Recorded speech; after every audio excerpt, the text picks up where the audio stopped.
The Interrupters are addressing violence in Wichita. Cure Violence started operating 3 months ago. Today, city leaders got an update on what it's been able to accomplish so far.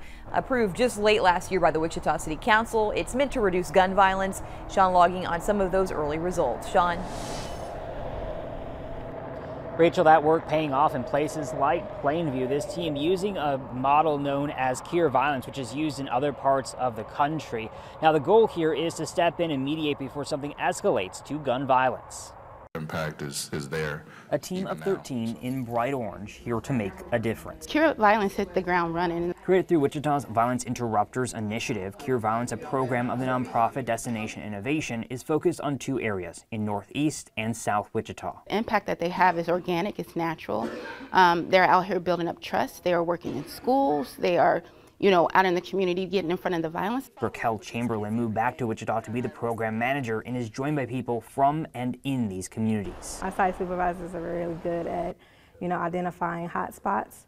And when we show up, just the presence alone, when people see the orange shirts, they respect us. The focus is 14 to 25-year-olds considered high risk, but they're heavily focused on youth, identifying and stepping in when a situation could escalate to gun violence. That includes partnerships with Wichita schools. One place that the team can be seen is out at football games. We don't want the seasons to be canceled. We don't want their activities, homecoming and things like those, to be canceled because of fear of violence.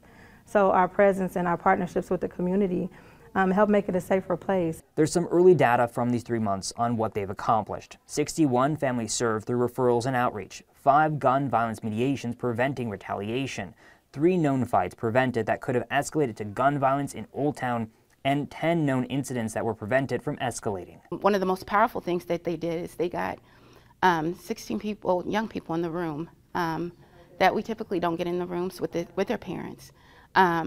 And was mediating a conversation to these 2 groups, and that was powerful work. They're fiercely protective over these young people.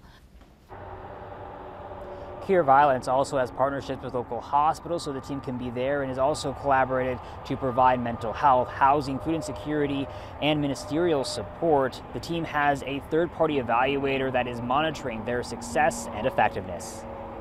And Sean, this effort does require money. Funding was discussed also today. What does that look like right now? Rachel, the $1.5 million of federal COVID-19 dollars approved last year will fund the program through April next year. The city is recommending that another 1.6 of the city's COVID dollars go to fund this program through September 2026, but that will need city council approval. Destination Innovation is also looking at other funding options.